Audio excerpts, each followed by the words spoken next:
Hello friend, my to channel में आप सभी का स्वागत है। दोस्तों, हम लोग बिहार स्पेशल पढ़ रहे थे और ये सभी एग्जाम के लिए हेल्पफुल रहने वाला है। तो हम लोग फनीश्वर रात रेणु तक देख चुके थे। आज हम लोग आगे देखेंगे और उम्मीद करते हैं कि ये सभी क्वेश्चन आपको समझ में आ रहा होगा। इस तरह से आप डीप में पढ़ लीजिएगा तो आपको कभी भी भुलाने की चांस नहीं रहेगा। और जो भी दोस्त अगर मेरे चैनल पर नए हैं तो चैनल को सब्सक्राइब कर ले, साथ में बेल आइकन दबा ले। चलिए वीडियो के माध्यम से देखते हैं। कल हमने वीडियो में बताए थे कि फनीश्वर रात रेणु का जन्म कब हुआ था। तो 4 मार्च 1921 ईस्वी को हुआ था। कब हुआ था? 4 मार्च 1921 ईस्वी को। कहाँ हुआ था? तो अररिया जिला में हुआ था। ठीक है, अररिया जिला के ओराहिंग हिंगना में। कहाँ बताए थे? ओराहिंग हिंगना में बताए थे। ठीक है, उन्हीं के बारे में आज हम लोग थोड़ा सा हिस्ट्री देखेंगे। इसके बाद हम लोग आगे पढ़ेंगे। ये फनीश्वर नाथ रेणु है, इन्हीं का फोटो है। ठीक है, ऐसा मत समझिए कि रेणु के नाम है तो कोई महिला है, नहीं, ये जेंट्स हैं। तो फनीश्वर नाथ रेणु एक जेंट्स हैं। हिंदी उपन्यासों की दुनिया में आंचल किलता को आंदोलन के रूप में आरंभ करने का श्रेय फनीश्वर नाथ रेणु का है, यानी आंचलिक। इनका आंचल जो है उपन्यास है, उपन्यास मैला आंचल, जो आप जानते पढ़े होंगे, ये आपको पढ़ना है, 9-10 में पढ़ना है मैला आंचल। तो ये फनीश्वर नाथ रेणु का ही उपन्यास है। मैला आंचल इसका प्रथम उपन्यास था, जिसके लिए इन्हें पद्म श्री पुरस्कार से सम्मानित किया था। यानी फनीश्वर नाथ रेणु जी को मैला आंचल के लिए प्रथम पद्म श्री दिया गया था। ठीक है, इनकी लेखक शैली वर्णनात्मक थी, जिसमें से पात्र के प्रत्येक मनोवैज्ञानिक सोच का विवरण लुभावने तरीके से किया जाता था। इनकी लगभग प्रत्येक कहानी में पात्रों की सोच घटनाओं के प्रेरित होती थी। एक आदिम रात्रि की महक इसका एक सुंदर उदाहरण है। ठीक है, तो क्या इनका उदाहरण है? तो एक आदिम रात्रि की महक। ठीक है, इनका एग्जाम्पल है। ठीक है, चलिए थोड़ा सा इसको जूम कर लेते हैं, थोड़ा सा आपको और अच्छा से दिखेगा। आगे है विद्यापति। कौन है? यह है विद्यापति। ठीक है, फोटो आपको दिख रहा होगा। मैथिल यानी मैथिल कोकिल के नाम से, यानी विद्यापति को क्या बोलते हैं? तो मैथिल कोकिल के नाम से जाना जाता है। कवि महाविद्यापति का जन्म 1380 ईस्वी में कहाँ हुआ था? तो बिफरी ग्राम, वर्तमान जो मधुबनी बिहार में पड़ता है। तो कहाँ हुआ था? तो बिफरी ग्राम में हुआ था। विद्यापति को संस्कृत, अपभ्रंश, अवहट एवं मैथिली आदि भाषाओं पर समान अधिकार था। इन्होंने इन सभी भाषाओं में अनेक कृतियों रचे हैं। नीचे में कृतियाँ इनके हैं। श्रृंगार एवं शास्त्र के महाकवि विद्यापति ने अनेक राजाओं के राज दरबार में सम्मानजनक स्थान प्राप्त किए तथा मैथिली को अपने उत्कर्ष पर पहुंचाया। ठीक है, यानी जिनका जो क्षेत्र था वो अपना भाषा को पहचाने का प्रयास किए। संस्कृत में रचित, यानी मैथिली शरण गुप्त का संस्कृत में रचित पुस्तक है पुरुष परीक्षा, स्वर, दुर्गा भक्ति रंगिनी। ठीक है, अवहट के भाषा में लिखा गया कौन है? तो कृति पताका, यानी कृतिलता और कृति पताका। बहुत ज़्यादा पूछा जाता है कृतिलता, तो यह किनका है? तो विद्यापति का है। ठीक है, और ये अवहट भाषा में लिखा गया है। मैथिली में कौन सा है? तो पदावली, ये बहुत बार पूछा गया है। पदावली किनके लेखक हैं? तो ये हैं विद्यापति का। ठीक है, और ये राधा कृष्ण का इसमें प्रेम का उल्लेख किया गया है। आगे है शिवपूजन शाह। कौन है? शिवपूजन शाह। शिवपूजन शाह का जन्म 9 अगस्त 1893 को बिहार राज्य के भोजपुर जिले में हुआ था, जो वर्तमान में आरा जिसको बोलते हैं। ठीक है, जो हिंदी के प्रसिद्ध उपन्यासकार, कहानीकार, संपादक और पत्रकार भी रह चुके हैं, ये प्रसिद्ध हैं। ठीक है, इनका फोटो दिख रहा होगा, यही है। ठीक है, इन्होंने जागरण, हिमालय, माधुरी बालक आदि कई प्रतिष्ठित पत्रकारों का संपादन किया। 1924 ईस्वी में लखनऊ में प्रेमचंद के स्थान पर माधुरी का संपादन किया। ठीक है, कब? तो 1924 ईस्वी में। कहाँ? तो लखनऊ में। 4 खंडों में इनकी समस्त रचनाएं शिवपूजन ग्रंथावली के नाम से प्रकाशित हुई है। 1939 से 49 तक राजेंद्र कॉलेज छपरा में हिंदी के प्रधानाध्यापक तथा 1950 से 59 तक पटना के बिहार राजभाषा परिषद के निदेशक रह चुके हैं।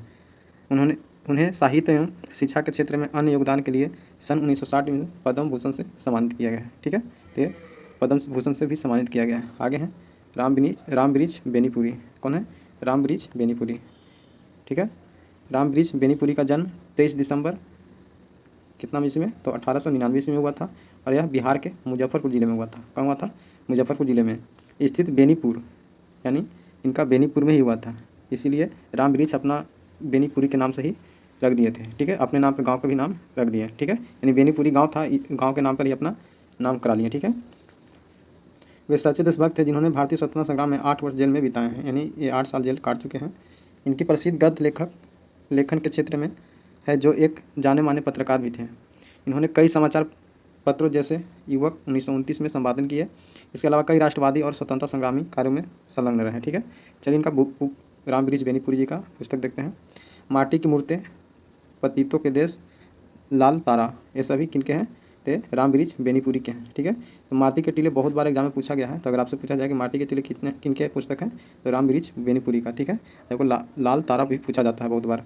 चिंता के फूल, कैदी की पत्नी, अम्रपाली, ये तीनों किनके पुस्तक हैं? तो यह राम वृक्ष बेनीपुरी का। सीता की माँ, संघमित्रा, अमर ज्योति, तथागत, सिंगल विजय, नेत्रदान। ये नेत्रदान जो है इंपॉर्टेंट है क्योंकि बहुत बार पूछा गया है।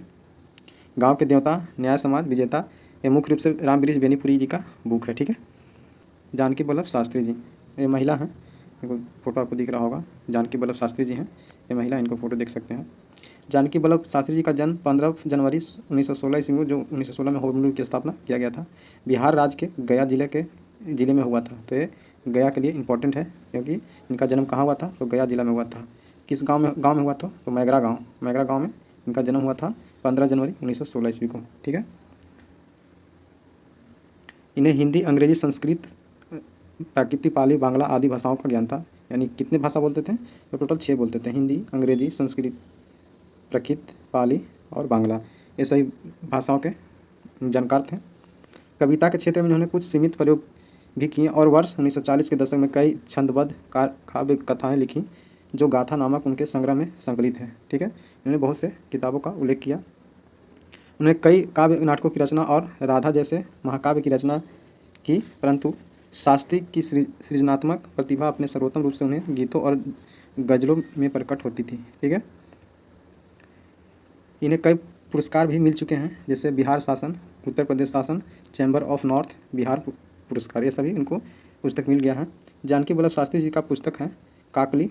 ठीक है, रूप कुरूप, ये बहुत बार पूछा जाए। गया, ये गया संकलन है, यानी प्रमुख काव्य है। ठीक है, राधा, मेघगीत, अवंतिका, संगम, उत्पलदल, श्याम संगीत और यानी धूपवटी, कौन सा? धूपवटी। और इनकी क्या है? तो इनके गद्य कौन कौन से हैं? तो आलोचन, साहित्य दर्शन, चिंताहास, अमिप्रस्थ साहित्य, मन की बात। मन की बात है, आपको इसको इंपॉर्टेंट लगा लीजिए क्योंकि बहुत बार पूछा गया है। हंस बुलाया, ये सभी इनके काव्य हैं। आगे हैं नागार्जुन। नागार्जुन को कौन नहीं जानता? नागार्जुन का असली नाम बैद्यनाथ मिश्र था। क्या नाम था? तो आप याद रख लीजिएगा कि नागार्जुन का दूसरा नाम क्या है? तो इनका असली नाम बैद्यनाथ मिश्र था, परंतु हिंदी में साहित्य एवं उनके नागार्जुन तथा मैथिली में शास्त्रीय उपन्यास से रचनाएं की, इसीलिए ये अपना नाम नागार्जुन कर लिए। इनका जन्म 30 जून 1911 ईस्वी को बिहार राज्य के मधुबनी जिले में हुआ था। किस गांव में? तो सतलखा गांव में। कहाँ हुआ था? तो सतलखा गांव में हुआ था।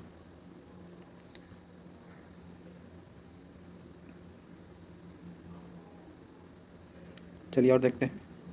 आराम से ही इनका जीवन संघर्षमय रहा, इसी कारण इनकी रचनाओं में मानवीय दुख, अभाव, संघर्ष की कहानी प्रतिबिंबित होती है। नागार्जुन की पहली प्रकाशित रचना मैथिली कविता थी जो 1929 ईस्वी में लहेरिया सराय, जो दरभंगा में पड़ता है, से प्रकाशित मिथिला नामक पत्रिका में छपी थी। उनकी पहली हिंदी रचना राम के प्रति नामक कविता थी जो 1934 ईस्वी में लाहौर से निकलने वाले साप्ताहिक पत्रिका विश्व बंधु में छपी हुई थी। ठीक है, साहित्य अकादमी पुरस्कार से सम्मानित नागार्जुन हिंदी के अतिरिक्त मैथिली, संस्कृत, बांग्ला मौलिक रचनाएं भी की तथा संस्कृत, मैथिली, बांग्ला से अनुवाद कार्य भी किया। इस प्रकार वे अनेक भाषाओं के ज्ञाता और प्रगतिशील विचारधाराओं के साहित्यकार थे। ठीक है, अनुग्रह नारायण सिंह का जन्म कहाँ हुआ था? तो 18 जून 1887 को बिहार राज्य के औरंगाबाद जिला में हुआ था। औरंगाबाद जिला के कौन गांव में? तो ये पोईवा गांव एक पड़ता है। ठीक है, तो वहीं इनका जन्म हुआ था। किनका? तो अनुग्रह नारायण सिंह का। इन्हीं के नाम पे अनुग्रह इंटर स्कूल भी औरंगाबाद में बनाया गया है और इन्हीं के नाम पर है। अनुग्रह मेमोरियल है, इन्हीं का नाम पे है। तो बहुत से कॉलेज औरंगाबाद में बने हैं इनके नाम पे। तो इनका जन्म कहाँ हुआ था? तो पोईवा में हुआ था और यह औरंगाबाद में पड़ता कब हुआ था? 18 जून 1887 ईस्वी को। इन्होंने अंग्रेजी के विरुद्ध महात्मा गांधी और डॉक्टर राजेंद्र प्रसाद के साथ चंपारण से अपना सत्याग्रह आंदोलन किए थे। ठीक है, 1917 ईस्वी में चंपारण के किसानों पर हो रहे शोषण के विरुद्ध गांधी जी के द्वारा चलाए गए आंदोलन को आगे बढ़ाया। इन्होंने आधुनिक बिहार के निर्माण में महत्वपूर्ण भूमिका निभाए थे, इसलिए इन्हें बिहार विभूति के नाम से जाना जाता है। तो अगर आपसे पूछा जाए कि बिहार के विभूति किनको जाना जाता है? अनुग्रह नारायण सिंह का। ठीक है, और इन्होंने 1917 ईस्वी में जो चंपारण सत्याग्रह हुआ था उसमें महत्वपूर्ण भूमिका निभाए थे। ठीक है, यानी किसानों का नेतृत्व किए थे। 1922 ईस्वी में गया में हुए राष्ट्रीय कांग्रेस के अधिवेशन में स्वागत समिति के सदस्य बनाए गए, यानी एक चीज़ बात याद रखना है कि 1922 ईस्वी में कहाँ अधिवेशन हुआ था, तो भारतीय राष्ट्रीय यानी राष्ट्रीय कांग्रेस का अधिवेशन गया में किया गया था। और इसमें स्वागत समिति के सदस्य किनको बनाया गया था, तो यह अनुग्रह नारायण सिंह को बनाया गया था। 1928 ईस्वी में बिहार प्रदेश कांग्रेस कमेटी के अध्यक्ष निर्वाचित किए गए थे। 1935 ईस्वी में अखिल भारतीय कांग्रेस कमेटी के सदस्य मनोनीत किए गए। 1946 से 52 ईस्वी में इन्होंने श्री कृष्ण सिंह की सरकार में वित्त, श्रम और कृषि आदि विभागों का दायित्व भी संभाला। यानी जब बिहार के प्रथम मुख्यमंत्री श्री कृष्ण सिंह थे, उन्हीं के समय में इन्होंने जयप्रकाश नारायण जी, जब बिहार के मुख्यमंत्री श्री कृष्ण जी सिंह थे, उस समय अनुग्रह नारायण सिंह जी वित्त मंत्री, श्रम और कृषि आदि विभागों का मंत्री भी रह चुके हैं। ठीक है दोस्तों, उम्मीद करते हैं कि आपको ये वीडियो अच्छा लगा होगा। अगर वीडियो अच्छा लगे तो ज़्यादा से ज़्यादा लाइक कीजिएगा और दोस्तों के पास शेयर कीजिएगा। ठीक है दोस्तों, मिलते हैं नेक्स्ट वीडियो में। दोस्तों एक वीडियो और इस पे आएगा और ये पूरा टॉपिक ख़त्म हो जाएगा, तो वीडियो को ज़्यादा से ज़्यादा शेयर कर दीजिएगा। ठीक है दोस्तों, मिलते हैं नेक्स्ट वीडियो में। बहुत बहुत धन्यवाद।